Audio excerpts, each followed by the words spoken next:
And then our second speaker, Dr. Xiaoning Lu, is reader in modern Chinese culture and language at SOAS, University of London.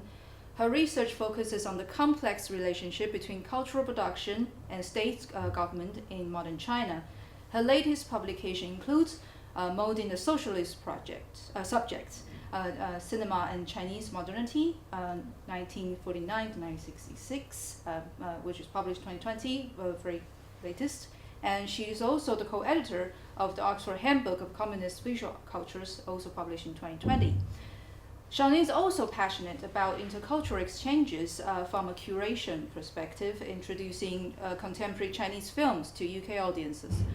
In recent years, she co-curated Chinese Art Film Festival London Showcase from 2016 to 2018. Her upcoming events, so I can kind of promote it a little bit, I believe it's called Forgotten Popular Culture, Asian Cinema and Film History, which will happen on 23rd of May online. Is that so? Yeah, so that will be an online event. Thank you to organizers, especially Professor Lucia Najib, Mark, and Xing for inviting me to attend this wonderful workshop. I'm very glad to have this opportunity to share with you my recent research. Conventional wisdom holds that media boundary crossing phenomenon did not emerge until the 1990s, when digital media and communication technologies started to proliferate. Many people also believe that intermediate arts are symptomatic of global capital's overcoming of all geographical barriers in its circulation process and the consequent flattening of the world. Today, I'd like to bring your attention back to a different historical time and in a different political context, that is Mao's China. I'm going to give this very unique example of the Crosstalk film to illustrate very different kind of intermediate experimentation. So a few words about the Mao's China, in case you're not familiar with the Chinese history. Mao's China, the Mao era covers the years between 1949, the founding year of the People's Republic of China, to the year when Mao died in 1976. So this era is characterized by many political movements. A few essential ones have been listed on the slide. For instance, 1956 to 57, there was the so-called The 100 Flowers campaign. This is a period of political relaxation. The Chinese Communist Party invited open criticism against the party, etc. This, however, was very quickly followed by the tightening of political control, that is, rectification and anti-racist movement, etc.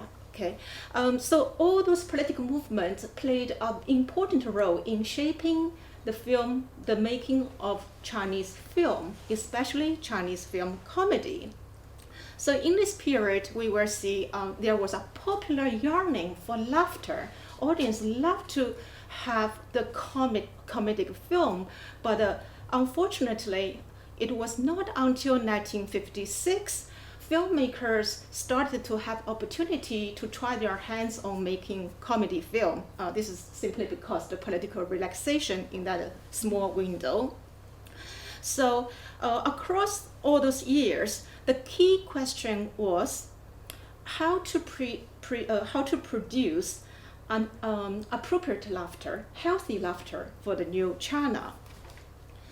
If we look at the film history, we will see from 1956 to 57, there was a very short period of time. Filmmakers was able to make satirical films, or some films like they satirized the syncophantic officials or dysfunctional bureaucracy. However, very quickly, this was called to stop. In 1959, there were new kind of film comedy, such as the so-called eulogistic comedy. You only sing praise to the party, to the new society.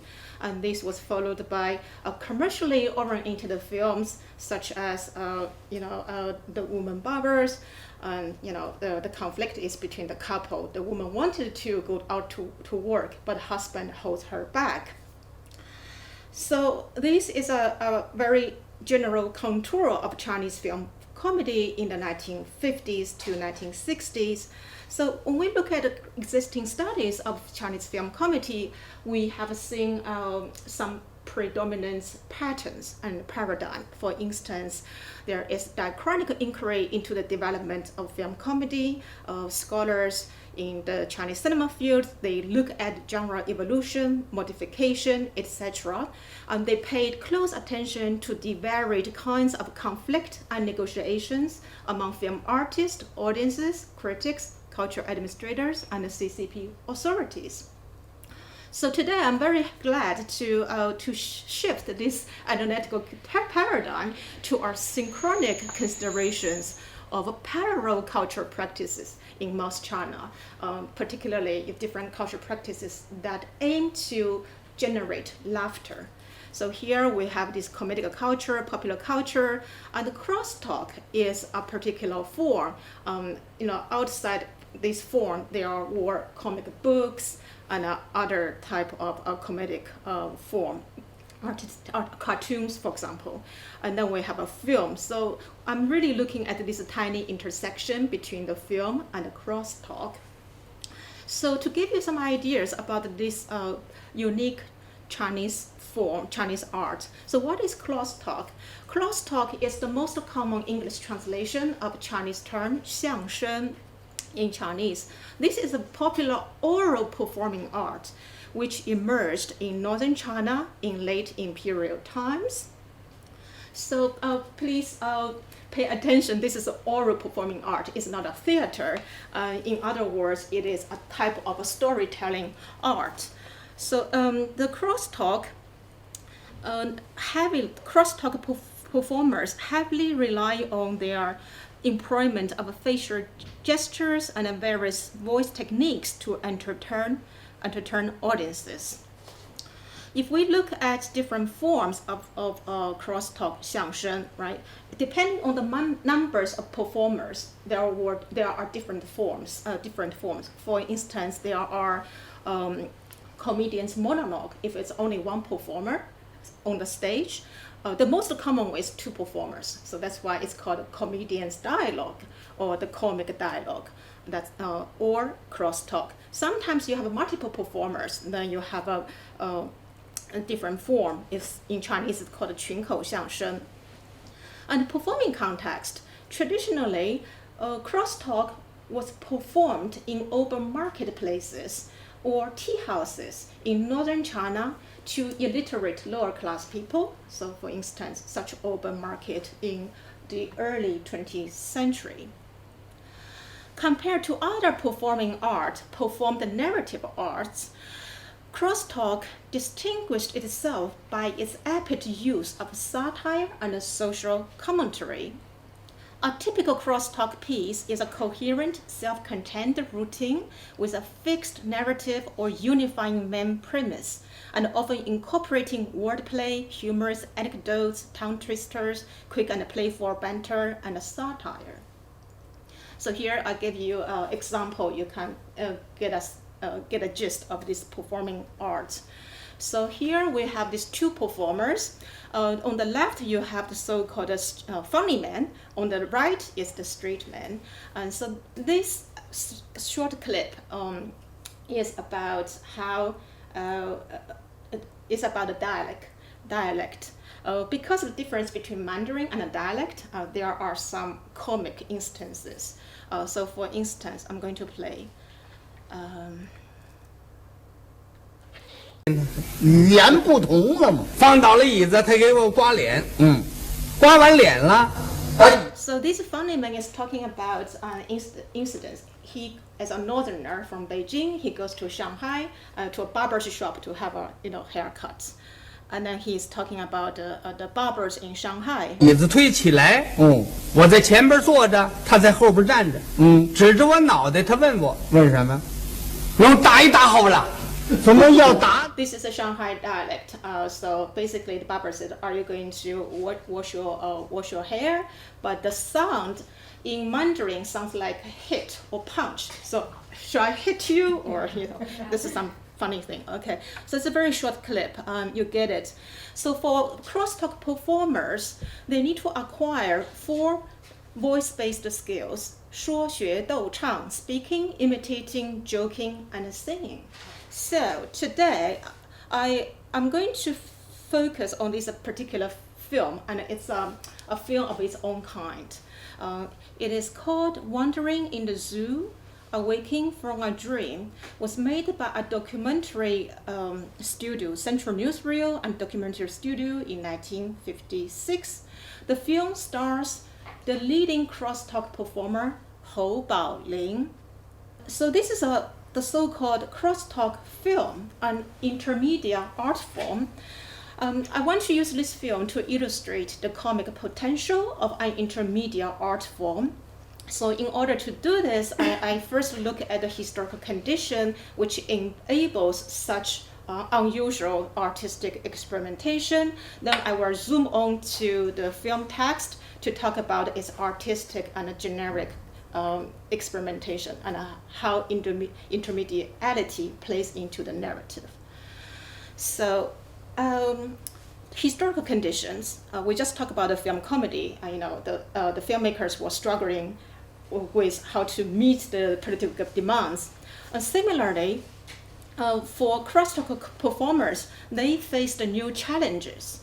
For instance, they found there was incongruence between the CCP's political demands and crosstalk's artistic tradition in the early PRC. Before 1949, in the traditional repertoire, performers had a wide range of performance styles and contents, and some pieces contain unsung elements. For instance, performers would satirize prostitutes, or satirize the disabled people, or hypocritical people, and all those become all of a sudden unacceptable, because this type of satire is divisive. It is not suitable for the masses, the proletarian. And now, in the new China, the new audience, they were workers, peasants, and soldiers. And the important question is, against whom and what is the satire aimed? In other words, external constraints posed a lot of pressure on how to modify, how to create crosstalk pieces. Therefore, there was this new movement, so-called xiangsheng, create new crosstalk. The two major goals. One is how to purify and modernize the traditional repertoire so as to make crosstalk qualify as an educational weapon imbued with patriotic and democratic spirits. And the second is how to broaden crosstalk's audience base, making it a nationwide rather than regional popular performing arts, better serving the people. And Hou Baolin, as a leading performer at the time, he spearheaded this modernization of crosstalk. Hou was born in 1917. He grew up in poverty. He learned crosstalk from street performers, but in the 1940s, he started to write his own pieces. And his pieces already showed sympathy toward the downtrodden people. So in 1950, together with other crosstalk performers, he founded the Group for the Improvement of Crosstalk. And this group had had a few tasks. For instance, they create new pieces to respond to CCP's nationwide mass campaign. Because crosstalk is such a nimbalist art form, it is not bounded by the spatial. You can do this anywhere. So as you can see, Hou Baolin created a few short pieces, such as the henchman of Cheng Man-ri during the anti-aid Korea resist against U.S. Political campaign in 1951. Another task was to clean up the languages of traditional pieces, remove vulgar, pornographic, and discriminatory content from the traditional pieces. In addition, they also did research on crosstalk and history, set up literacy classes for crosstalk performers, because basically most performers were from the lower class or without much education. From 1950 to 1966, Hou Baolin himself arranged and amended 16 traditional crosstalk pieces and created 59 new pieces. Important ones included, for instance, Mandarin and dialects, Buying Monkeys, and this is a satirical piece about a careless employee who confused the monkey brand soap with monkey. Okay. And then we also have this piece, Xiangsheng, Nightly Ride. This is about a reckless bike rider who disregards all traffic regulation, but at the end, toward the end of the piece, he has a paper lantern instead of a headlight, and in the end, he falls into a ditch in order to avoid traffic police. And so this type of crosstalk showcase that satire can be benign admonition instead of divisive. So Hou Baolin and the film, Hou first appeared on screen in this feature-length film based on Lao Shu's short story novel, Fang Zhenzhu. Fang Zhenzhu is the name of a folk artist. So the film basically reiterate the party line, and the communist revolution is going to change the lives of the traditional folk artist life, etc. And within this film, he played crosstalk performer, and he due to the narrative, he also performed some lowbrow crosstalk pieces. And then another one is 1951 documentary of crosstalk performance, The Portrait of President Truman. The third time when he appeared on screen is this documentary of the Spring Festival Gala in 1956. Again, in this Spring Festival Gala show, he performed a crosstalk piece. But today, this film, Wandering in the Zoo, Awaking from Dream, is a very unusual piece. Unlike the previous incidences, which is, a remediation. You use one medium to represent the other medium. This film is a really unusual experimentation of intermediality or dynamic interaction between two media, film and crosstalk. And this film definitely intended to be entertaining. Just look at its title. For Chinese-speaking audience, you can immediately recognize the pun. The Chinese title is You Yuan Jing Meng. Most people are familiar with this title since this is a very famous episode from 17th century Chinese play, Peony Pavilion. So this literally means wandering in the garden, awakening from a dream. It is a classic love story that transcends the boundary of time and space, life and death. But here, Yuan, the same character, but this Yuan, instead of a garden, this is a zoo. So the film is a border crossing in the sense that it brings two distinct media, crosstalk and film, into dynamic and complex play. If we zoom in to its production process, we also notice the institutional practice of this documentary studio had a part to play. So from 1953 to 57, there were new guidelines for documentary filmmaking for just under the overall guideline of to increase film quantities and film quality. For instance, we have such regulation: raise the people's socialist consciousness, aspire to high artistic quality. All those are for documentary films. Report in a timely and truthful fashion our people's achievements in socialist industrialization and socialist reform. Make a long-term plan to film our motherland's beautiful landscapes, scenic spots, and relics, and important artifacts and antiques. So in this 5-year period time, this documentary studio produced many stage arts documentary. They document the live performance of local operas, acrobatics, the Spring festival, gala show, etc. If we come back to Youyuan Jingmeng, so I'm going to use this Chinese term in order to preserve the pun contained in its original title. In so the production of Youyuan Jingmeng is a happy coincidence, or we could say it's actually an emergency plan. In order to fulfill the production quota of that year, 1956, you need to quickly produce something that is easy, easy to be done. So there was a group of script writers. They quickly put everything together. So now you have a modern, beautiful Beijing Zoo, the biggest attraction, one of the biggest attractions in the capital.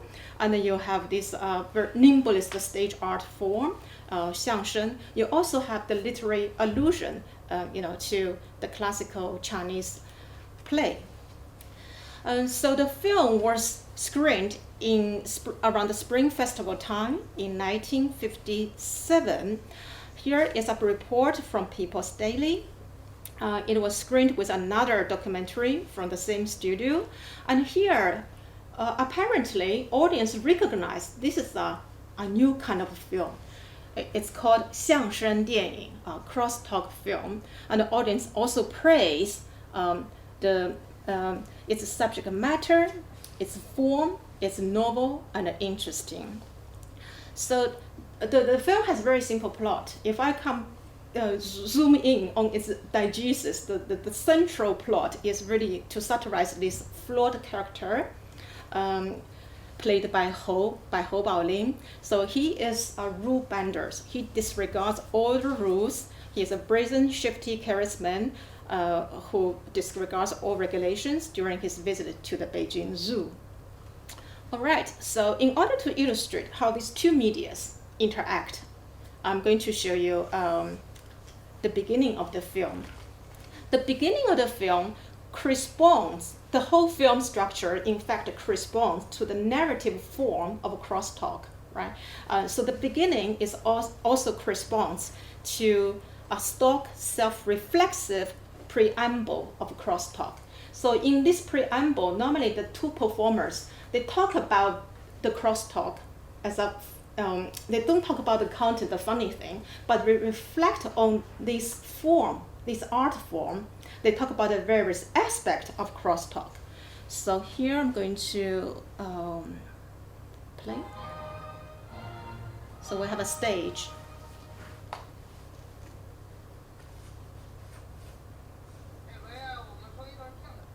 I'm going to maybe make it louder. Sorry.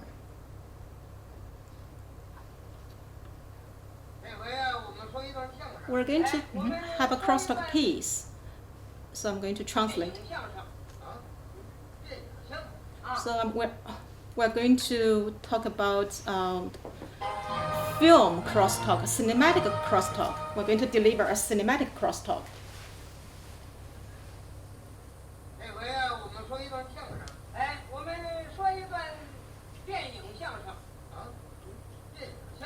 Cinematic crosstalk. This is different from our stage performance. Do you see audience? No, I cannot see. But you can guess. I cannot. There's no way I couldn't see anybody. That's why this is called the cinematic crosstalk. There's advantages. Because it can be far, can be close. Look. Is that far? Yes, a bit far. We can let it come closer. Hey, cameraman, come closer. Isn't that closer? Look at this frame.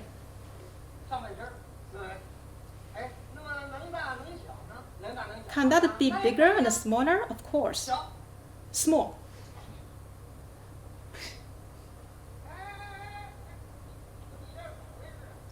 What's going on? What happened?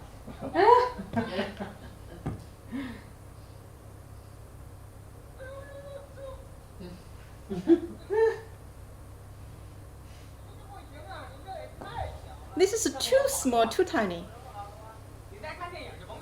But you don't have to pay movie tickets when you go to theater. make it bigger. Big, bigger, bigger. I'm going to hit the ceiling. Restore to the original size.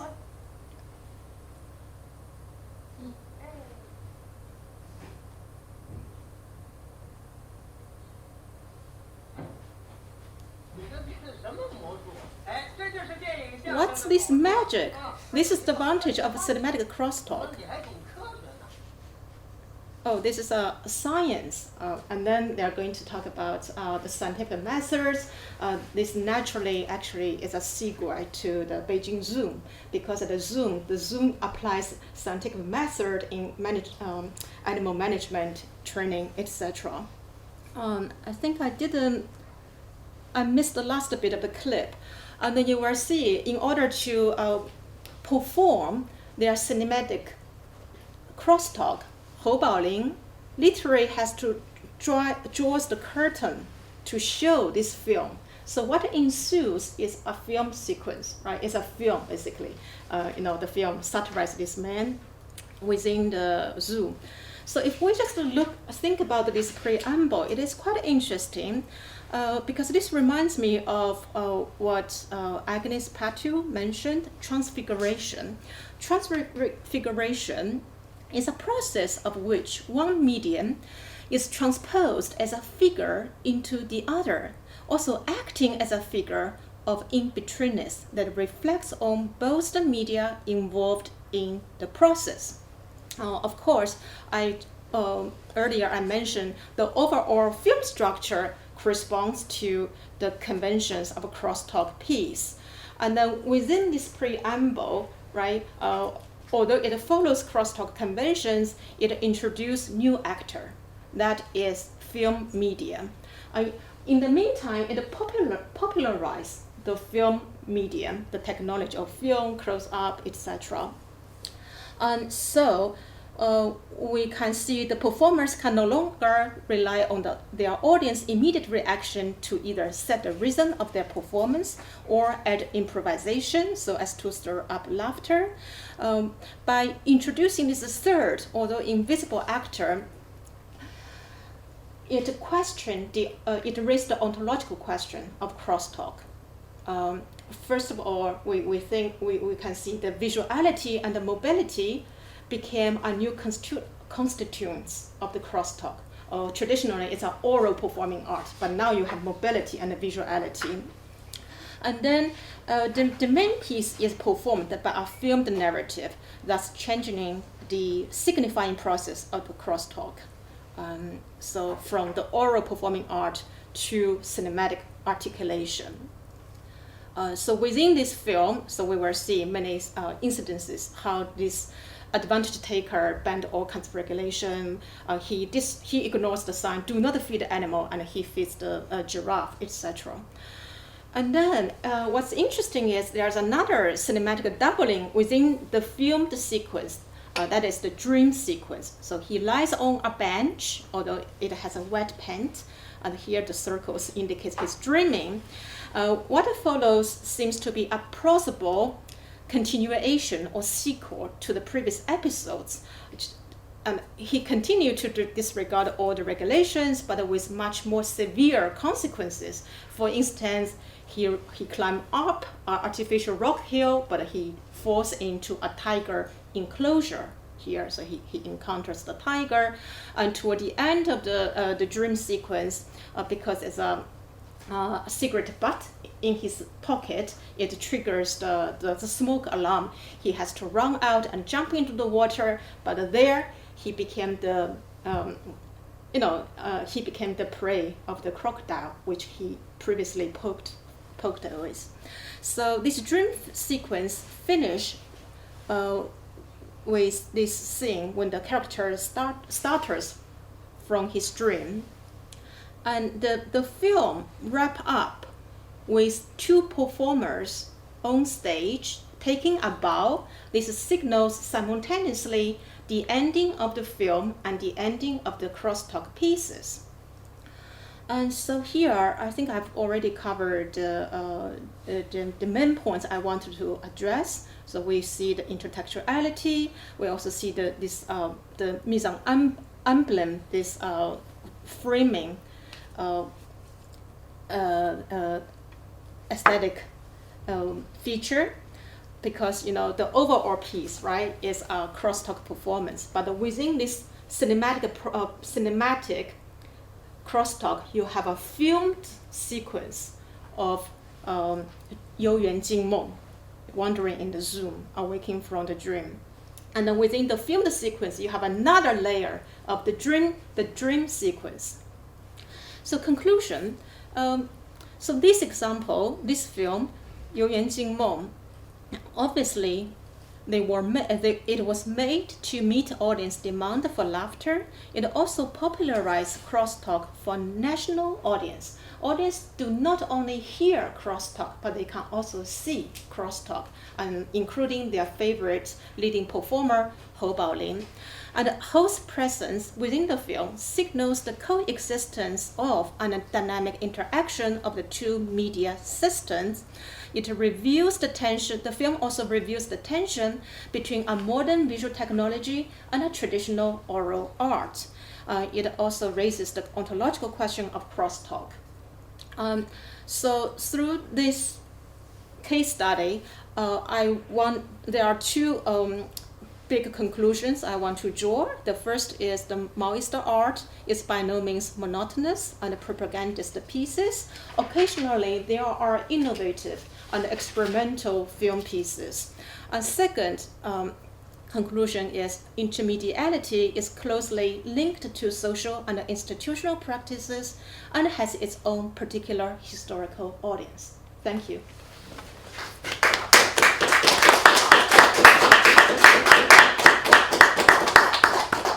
So we have questions from the chat, but we can prioritize the in-person audience for now. Do you have any questions regarding this presentation? Reedy? Hello. It's very normal and interesting perspective and on Chinese film studies, and thank you so much for sharing this.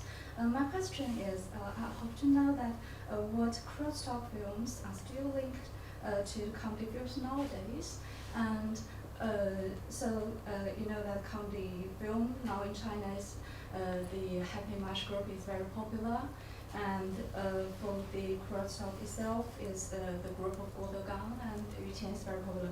But I think it's not easy to find the time connection between these two forms of art, especially nowadays. I found that it's gradually being influenced by the main ideology to the crosstalk, especially in the public performing.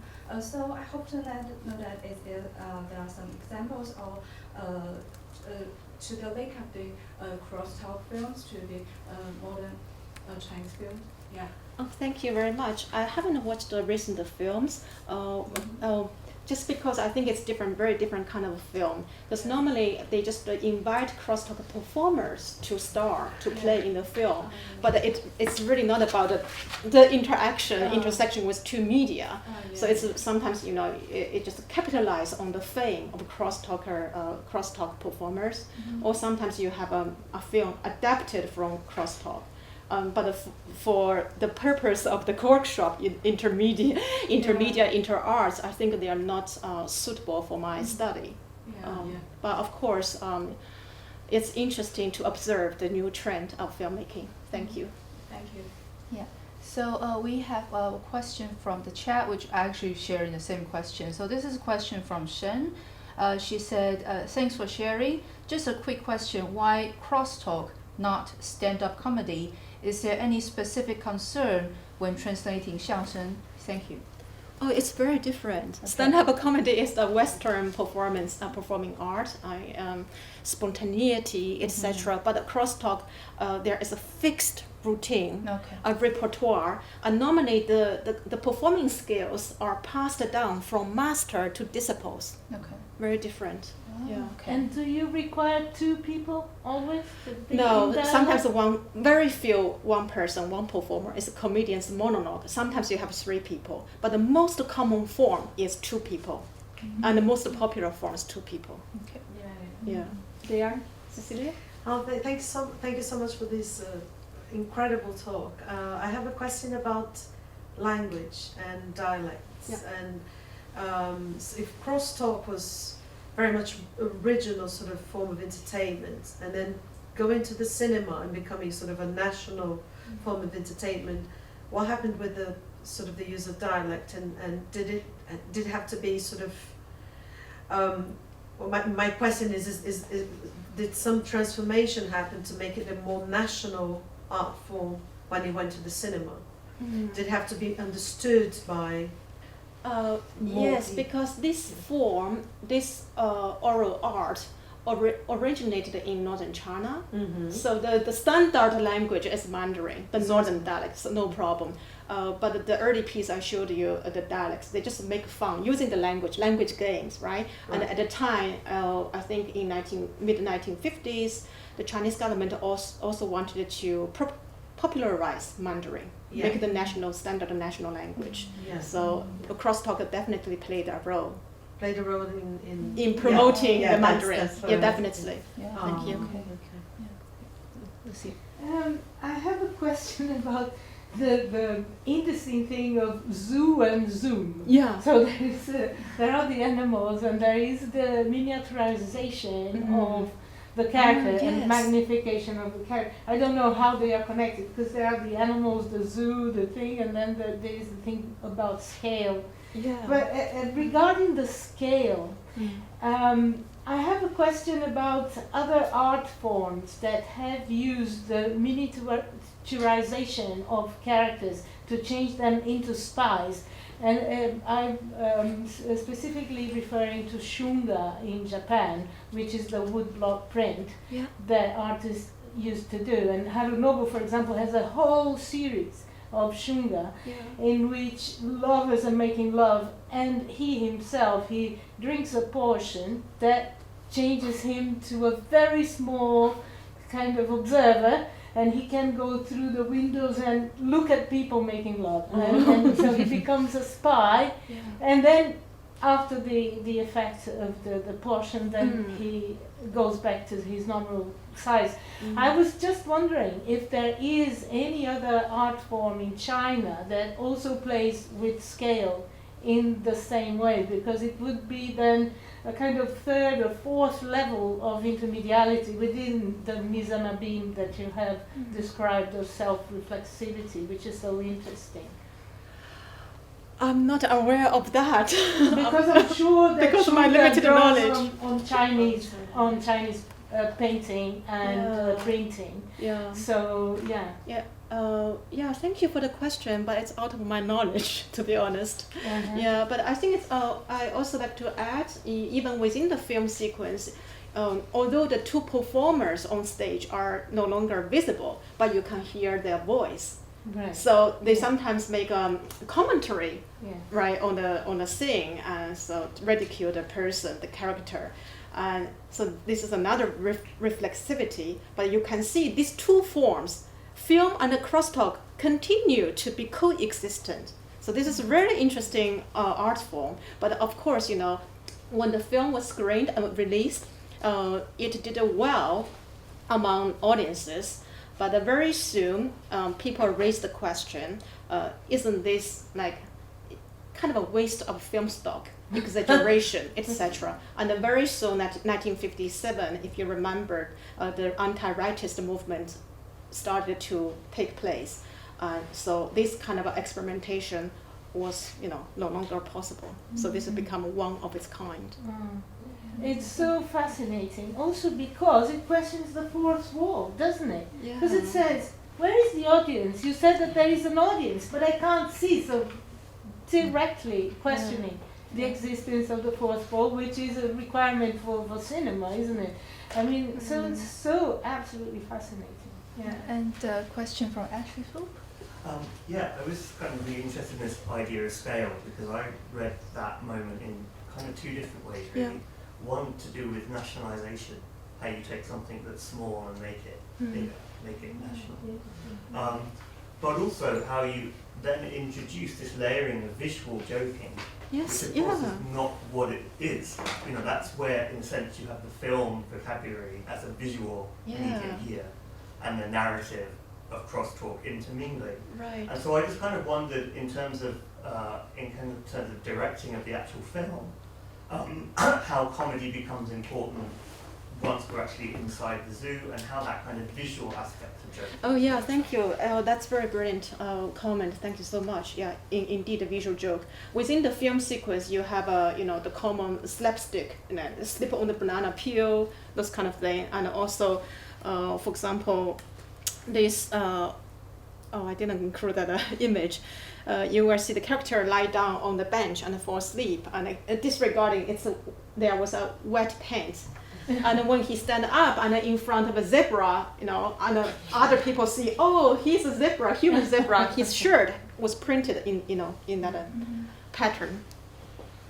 Yeah, there are other funny moments, but as the audience also pointed out, overall the settings are a little bit too monotonous, because you always go to this animal cage, that one. So the setting is a little bit monotonous, but the audience nevertheless acknowledge the subject matter and the form is very novel, original.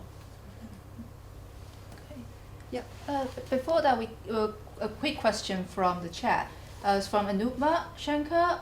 She asks, how has this form, the performance, evolved since Mao's death? Is it still being practiced? Crosstalk? Yes.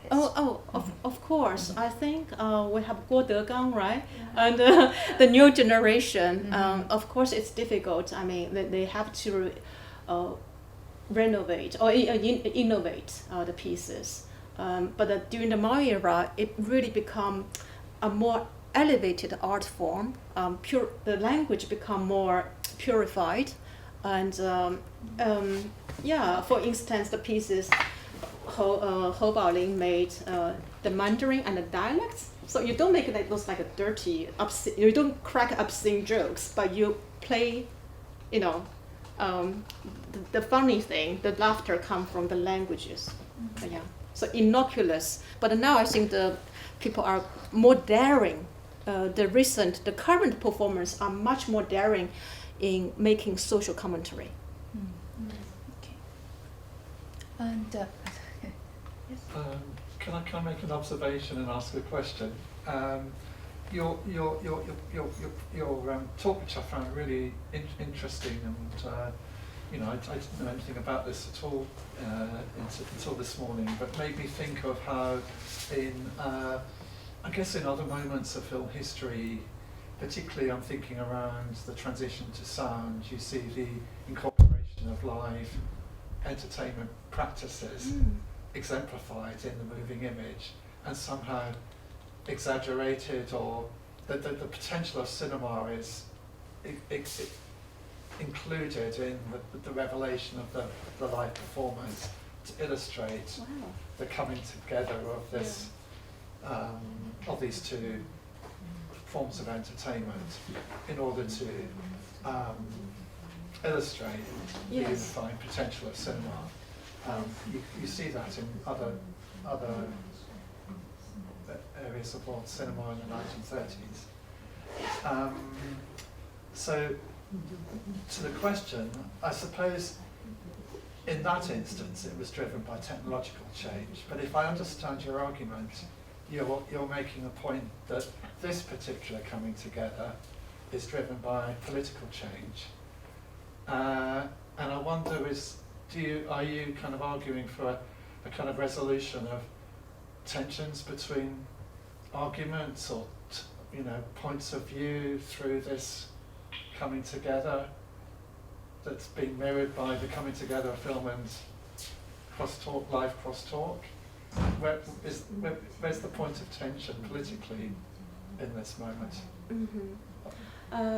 Yeah, thank you for the Do you comments. see what I mean? I see. I think the reason why these two media could come together is because of the overall political context.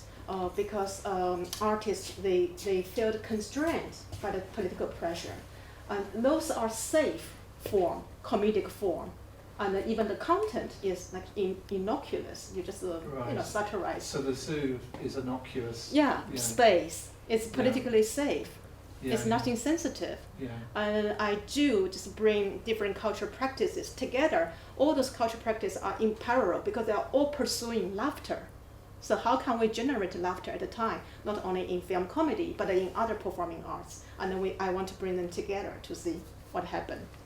I just, by accident, I found this film. And I also, because originally when I first watched this film, I think, oh, this is so brilliant in popularizing film technology, the zoom, zoom in, zoom out. But then I started to think about other questions. Yeah, so maybe we should have a launch pause here, and we will resume just before 2 o'clock. Do you have any announcement you need to make? Yeah, I have a couple of quick things. Yeah, thank you, Xiaoning. So